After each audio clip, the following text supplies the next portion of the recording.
విద్యార్థులందరికీ నమస్కారం. ఈ రోజు మనము 7వ తరగతి తెలుగులో 12వ పాఠం అయిన స్ఫూర్తి ప్రదాతలులో భాగంగా ఆంధ్ర తిలక్ గాడిచర్ల పాఠం గురించి తెలుసుకుందాం. ఆంధ్ర తిలక్ గాడిచర్ల 1883 నుంచి 1960 వరకు నెల్లూరు సెంట్రల్ జైల్ బందిపోటు దొంగలను, హంతకులను ఉంచే గది. అలాంటి గదిలో కట్టుకోవడానికి 2 గోచీలు, మూర పొడవున్న 2 తువ్వాళ్లు ఇచ్చారు.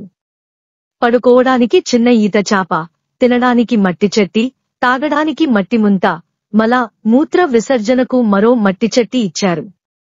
కాలికి లావాటి కడియాలు వేశారు. మెడకు మరో కడియం వేసి కొయ్యముక్కను వీటిలో దూర్చారు. తలబోడి చేయించారు.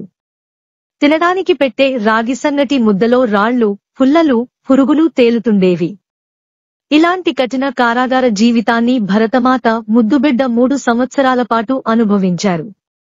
కేవలం బ్రిటిషువారి దమనకాండను నిరసిస్తూ విపరీత బుద్ధి అనే పేరుతో రాసిన సంపాదకీయ వ్యాసం తెల్లవారి గుండెల్లో భయాన్ని పుట్టించింది. రాజద్రోహం నేరం కింద ఈ కఠిన శిక్షను విధించారు. దానిని ఆనందంగా దేశం కోసం అనుభవించారు. వారే ఆంధ్రతిలక్గా ప్రసిద్ధులైన గాడిచర్ల హరిసర్వోత్తమరావు. అవి రాజమండ్రి టీచర్ ట్రైనింగ్ కాలేజీలో చదివే రోజులు.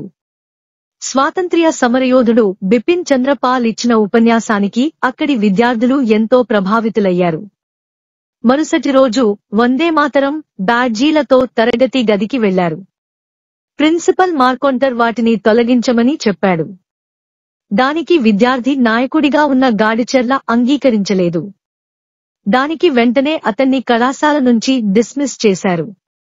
అంతేకాదు 30 సంవత్సరాల పాటు ప్రభుత్వ ఉద్యోగానికి అనర్హుడిగా ప్రకటించారు. అయినా దేశ సేవలో వెనుకడుగు వేయని అకుంఠిత దేశభక్తుడు గాడిచర్ల హరిసర్వోత్తమరావు. జీవితంలో కడు బీదరికాన్ని అనుభవించారు. ఏనాడు పదవుల కోసం ప్రాకులాడలేదు. హిందూ పత్రికకు సమీక్షావ్యాసాలు రాసేవారు. వచ్చిన పైకంతో జీవితాన్ని గడిపారు. ఎవరి దగ్గర చేయి చాచేవారు కాదు. అంతటి అభిమానధనుడు సర్వోత్తమరావు. స్వరాజ్య పత్రికలో వీరు రాసిన వ్యాసాలు బ్రిటిష్ వారిని అసహనానికి గురిచేసేవి. వారు చేసిన అన్యాయాలను, మోసాలను గురించి ధైర్యంగా రాసేవారు. తాను నమ్మిన సిద్ధాంతాల కోసం జాతీయ నాయకులైన గాంధీగారిని కూడా విమర్శించడానికి వెనుకాడలేదు. అప్పుడు గాంధీగారు స్వయంగా ద బ్రేవ్ హరిసర్వోత్తమరావు అని మెచ్చుకున్నారు. 25 వయసులో భారతదేశంలో వయోజన విద్యా సమస్య గాడిచర్ల వారిని ఆలోచింపజేసింది. వయోజనులు అక్షరాస్యులైతేనే భారత ప్రజాస్వామ్య వ్యవస్థ సరైన పునాదుల మీద నిలబడగలదని విశ్వసించారు. ఈ కలను సాకారం చేయడం కోసం అవిశ్రాంతంగా శ్రమించారు. గ్రంథాలయ ఉద్యమాన్ని చేపట్టారు. పగటిపూట గ్రంథాలయాలను దర్శించేవారు. రాత్రిపూట వయోజన విద్యా కేంద్రాల పనితీరును సమీక్షించేవారు. ఆంధ్రపత్రిక తొలి సంపాదకులు శ్రీ గాడిచర్ల మహిళల సమస్యల పరిష్కారం కోసం సౌందర్యవల్లనే పత్రికను నడిపారు. అలాగే ఆంధ్రవార్త, వయోజన విద్యా సమీక్ష, కౌముది, మాతృసేవ తదితర పత్రికలకు సంపాదకత్వం వహించారు. Abraham Lincoln, the neglected emperor poet తదితర రచనలు శ్రీ గాడివర్ల సారస్వత కృషికి నిదర్శనాలు. ఆ ముక్త మాల్యదను రచించింది శ్రీకృష్ణదేవరాయలేనని ఆయన నిరూపించారు. 1955లో హైదరాబాద్లో తెలుగు భాషా సమితిని ప్రారంభించారు. ఉమ్మడి మద్రాసు రాష్ట్ర లెజిస్లేటివ్ కౌన్సిల్ పోటీ చేసి అధిక మెజార్టీతో గెలుపొందారు.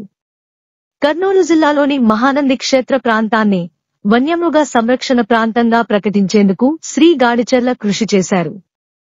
1939లో ప్రొద్దుటూరులో జరిగిన రాయలసీమ మహాసభలకు, ఆంధ్ర రాష్ట్రీయ సహకార మహాసభలకు, ఆంధ్ర రాష్ట్ర వ్యవసాయ పనిముట్ల ఉత్పత్తిదారుల సంఘం, అఖిల భారత వయోజన విద్యా మహాసభలకు శ్రీ గాడిచర్ల అధ్యక్షులుగా ఎనలేని సేవలు అందజేశారు.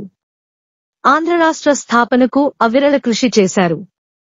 హరిసర్వోత్తమరావు గారు 1883లో కర్నూలు జిల్లా పాములపాడులో జన్మించారు.